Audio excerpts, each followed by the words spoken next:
Bonjour. Comme le temps passe vite, nous voici rendus à la 4e journée de ce championnat. Hier, l'épreuve avait été annulée en raison d'un risque d'orage et par sécurité, tout le monde était rentré au terrain. Aujourd'hui, l'espoir d'une météo plus clémente pour cette belle journée semble se confirmer. Renan, notre monsieur météo, va nous confirmer cela dans ses prévisions éclairées. Bonjour à tous, 4e journée du concours des championnats de France 18 mètres et libre. On est aujourd'hui dans une situation un petit peu différente des jours précédents parce qu'aujourd'hui on a une dépression qui est passée hier en Île-de-France et puis qui a longé tout le nord de la France. On a toujours cette dépression qui est sur l'Angleterre et la mer du Nord et puis l'anticyclone qui pousse doucement mais gentiment cette dépression vers le nord. Donc là on a un front qui est passé dans la nuit, qui a amené beaucoup d'humidité, beaucoup d'eau, un petit peu de grêle aussi. Donc on a dû démonter les planeurs hier soir pour être sûr qu'il n'y ait pas de dégâts. Mais aujourd'hui les conditions semblent être bien meilleures. On a quelques déjà petits cumulus qui se forment, qui se détachent de cette couche de stratus qui était très soudée ce matin. Et ça s'annonce plutôt bon. On envoie un 500 km, un petit peu moins, 450 km aujourd'hui, avec possiblement des petits grains qui vont passer. Donc ça va être hyper intéressant, hyper stratégique, parce qu'il va falloir éviter ces petites zones de grains vers le sud. Notamment le passage de la Seine va être assez technique, donc ça va être hyper intéressant, une belle épreuve en perspective pour aujourd'hui. Le circuit du jour. La météo devant être à la hauteur d'une belle journée de voile à voile, on monte en gamme. 449 km. Marcilly-sur-Seine, Villemorien, 144 Lima-Fox 456, c'est un terrain privé. Étigny, Provins, retour est, arrivée ouest. Tous les pilotes sont attentifs aux consignes et vont très vite aller rejoindre leur planeur, déjà en place sur la grille. Les plafonds étant bien bas pour une mise en l'air immédiate, il faudra attendre que la machine solaire veuille bien réchauffer l'atmosphère, faire remonter les plafonds et se développer de beaux cumulus à une altitude optimale pour notre course du jour. Nous avons le plaisir de recevoir Tina Girard, directrice technique de la Fédération française de vol en planeur. Après s'être entretenue avec Nicolas Lachaud, président de l'association aéronautique Coulommiers-Meaux, je lui faisais part de notre plaisir dû à sa visite au championnat de France. Monsieur, bonjour. Madame, bonjour, à qui ai-je l'honneur? Je suis Tina Girard, la directrice technique nationale de la Fédération française de vol en planeur. Directrice technique nationale, je suis agent du ministère des Sports, mise à disposition de la Fédération. Alors, qu'est-ce qui nous vaut le plaisir de votre présence sur le terrain de Coulommiers pour ces championnats de France? Alors, ma venue sur le terrain de Coulommiers, c'est tout d'abord parce que ce sont des championnats de France et en plus c'est la première fois que le club de Coulommiers organise des championnats de France. Donc c'est saluer l'équipe d'organisation qui fait un très beau travail sur ce terrain et puis c'est ensuite aller au contact des différents sportifs, des pilotes présents et puis de l'ensemble des bénévoles et des partenaires sans qui on ne pourrait pas organiser ces championnats de France. La fédération a beaucoup de projets. Il y en a un, je crois, qui lui tient particulièrement au cœur, c'est celui de la parité. Alors effectivement, la fédération travaille sur différents axes en termes de développement durable, des axes sportifs. Et si vous m'interrogez sur l'axe de la parité, la fédération est assez volontariste. Tout d'abord sur le point de vue développement, c'est-à-dire qu'on a depuis plus de 10 ans maintenant porté des politiques de développement en direction des pratiquantes pour qu'on féminise un petit peu plus le vol en planeur. Depuis 10 ans, on a doublé nos effectifs des pratiquantes. Donc, si on les double encore dans 10 ans, on va arriver à 40% de pratiquantes. Mais pour l'instant, on n'est qu'à 17%. Le deuxième axe, c'est accompagner les futures instructrices à encourager en tout cas des vocations pour de futures instructrices. Parce qu'on sait qu'au sein des clubs, on a besoin de modèles et de modèles féminins pour former des nouvelles femmes. Et puis enfin, le troisième point, qui est l'axe de l'encadrement, de la gouvernance. Là, c'est un point sur lequel la fédération met un point d'honneur à le réussir. Tout d'abord, il y a une loi qui oblige à l'horizon 2024 à mettre 50% de femmes dans le comité directeur au niveau national et en 2028 dans les comités régionaux. Donc au-delà de cette loi, il y a une vraie volonté d'apporter un regard sur la pratique grâce au regard des femmes. Donc on a lancé le dispositif Tout Ensemble qui est un appel à toutes les femmes au sein des structures associatives pour les accompagner vers la prise de direction, présidente, secrétaire, trésorière, peu importe, mais en tout cas les encourager à venir apporter leurs connaissances et leurs compétences au service du vol en planeur. Toutes nos sportives sont issues d'un club. Elles ont eu la chance d'avoir une structure associative, un instructeur ou une instructrice qui leur a fait découvrir l'activité, qui leur a donné le goût de l'effort, le goût du challenge. Et c'est, je dirais pour moi, le mot de la fin, une reconnaissance du savoir-faire du terrain quand on a des championnes qui font des titres à l'international pour la France. Merci de votre visite. Merci très belle fin de journée à vous et à très bientôt. Au revoir. Pendant que nous passions ce moment bien agréable avec Tina Girard, le soleil a réchauffé l'atmosphère et les plafonds se sont élevés. De beaux cumulus prometteurs sont apparus.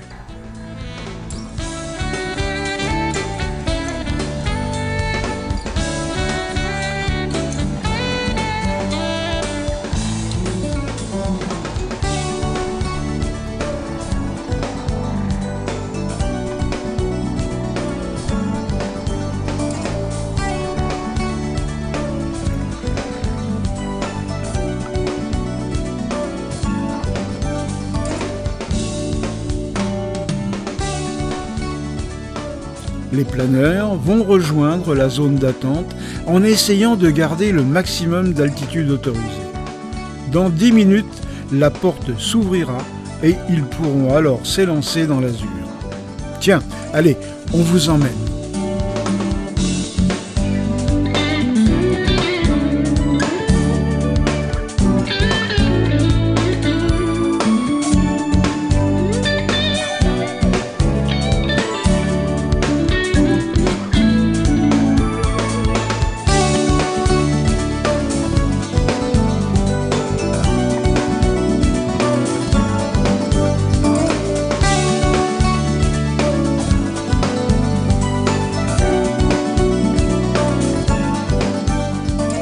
Pendant que les garçons progressent vers l'arrivée, une bien charmante personne a permis au club d'obtenir la médaille d'argent du développement durable. Bonjour mademoiselle. Bonjour. À qui ai-je l'honneur? Je m'appelle Yaye Fatou Diop, service civique de l'association aéronautique de Coulommiers-Meaux et j'ai 25 ans et je souhaiterais devenir pilote un jour. Dites-moi, on m'a dit que vous aviez contribué à obtenir une médaille d'argent au niveau du développement durable pour le club. Comment vous vous y êtes pris? Alors c'est venu par notre vice-président, donc Didier Cluzot, qui s'est arraché corps et âme pour obtenir en fait qu'on ait la possibilité de faire d'obtenir ce label développement durable. Et sachant que je suis service civique cette année, donc il m'a mis dans la commission développement durable.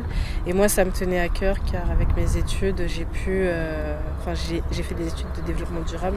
Donc c'est pour ça que j'ai été intégrée à la commission. Et en fait, ça s'est réalisé grâce à un rapport qu'on a dû rendre, donc de 24 actions qui sont en lien avec le développement durable et le sport. C'est donc le comité national olympique sportif et français qui a chapeauté la chose en lien avec la Fédération française de vol en planeur. Et donc on a pu participer et notre but était de réaliser à travers 24 actions pour le championnat de France qu'on organise, diverses et variées en lien avec le développement durable et améliorer comment on pratiquait notre sport lors de compétitions. Le vol à voile, pour vous, ça représente quoi? Une partie importante de ma vie. À l'heure actuelle, j'ai commencé quand j'avais 22 ans. Et aujourd'hui, c'est un tremplin pour moi vers mon métier peut-être futur. Et c'est aussi, une passion. Je ne pensais pas que j'allais rester accrochée à ce point au planeur. Et oui, c'est agréable d'être quand on est en l'air, c'est agréable quand on est au sol avec l'ambiance du club. Donc je suis contente. Ça représente aujourd'hui une grosse partie de ma vie. Et la preuve, c'est que je suis service civique dans mon club. Donc je pense que ça parle ça en parle de nous. Eh bien, tous nos compliments pour votre travail, pour cette médaille d'argent. Et puis si jamais il y a une ambition aéronautique, tous nos vœux vous accompagnent. Je vous remercie beaucoup. Merci beaucoup, mademoiselle. Merci. Le soleil commence à décliner et les planeurs se posent de retour d'un circuit. Même ceux qui pilotent ces merveilleuses machines depuis de nombreuses années restent sensibles à la beauté et l'élégance de ces voiliers du ciel. Et combien s'arrêtent un instant pour profiter de ce spectacle d'une grande beauté.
Allez, passons au 6 juillet, 5e épreuve de la compétition.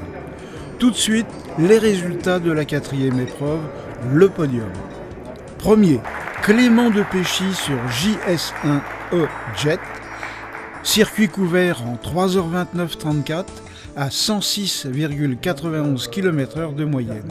Ce jeune pilote prometteur est à suivre. Second, Arne G. Boyle Meller sur JS3 Jet en 3h34.55 à la vitesse moyenne de 107,21 km/h. Notre ami danois nous montre une régularité digne d'un grand champion. Bravo! Enfin, troisième, Daniel Vincent Genot, qui signe une belle performance pour son premier vol sur son nouveau planeur AS33. Bravo messieurs!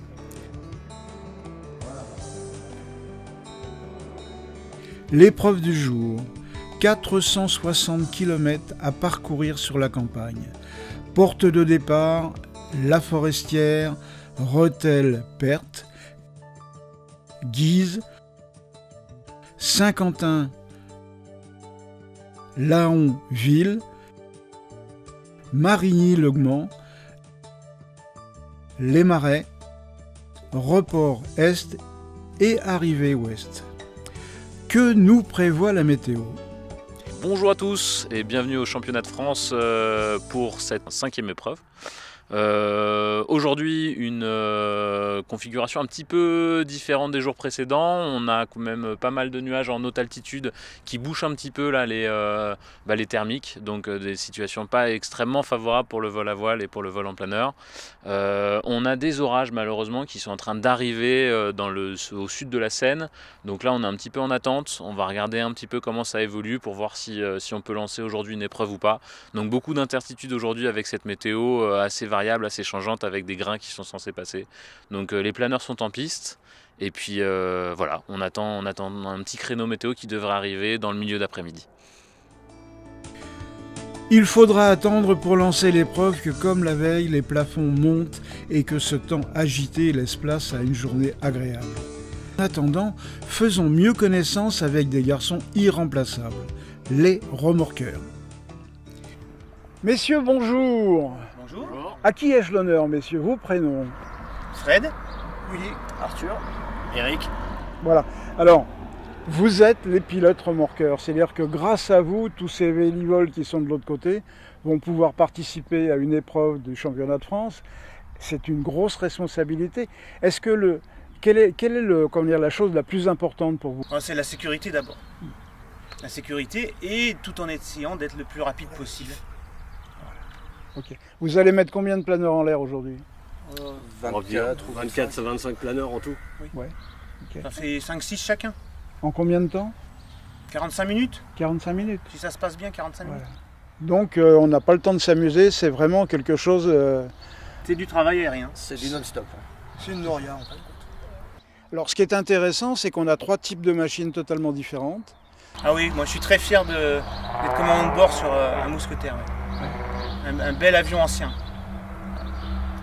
Alors, on a à côté de nous aussi 2 pilotes de Pawnee. Comment ça marche le Pawnee? Le Pony à la base c'est un avion de travail agricole. Donc c'est l'équivalent d'un tracteur. C'est solide, c'est robuste, c'est simple. C'est pas méchant. C'est bien motorisé parce qu'on a quand même 235 chevaux.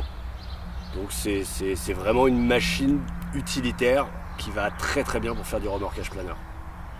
Et facile. Et facile, oui, en termes de pilotage. C'est une machine facile à poser, même si c'est un train classique. C'est pas très compliqué. Et ça s'adapte parfaitement pour faire du remorquage. C'est pour moi la meilleure machine. Bien monsieur. Et puis la 3e machine, c'est un dynamique. Alors ça fait partie des nouvelles machines qu'on voit sur les terrains. C'est un ULM. Avec un 100 chevaux, c'est ça? 100 chevaux, c'est ça. Voilà. C'est moins de la moitié de la puissance d'un Pony. Donc ça permet de remorquer à moindre coût, disons. L'argumentation est un peu plus légère là-dessus. Mais ça permet de remorquer des planeurs plus petits. Donc principalement des planeurs monoplace. Donc sur le championnat, les planeurs monoplace seront plutôt attribués à l'ULM. Et les planeurs les plus lourds aux 3 autres remorqueurs. Merci infiniment de ces quelques mots, puis merci de la part de tous les gens qui vont pouvoir voler aujourd'hui. Bonne journée à vous et encore merci. Merci à vous. Les premiers décollages auront été décalés d'un peu plus d'1 heure, mais au final tout le monde est en l'air.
Messieurs, que le meilleur gagne. À demain.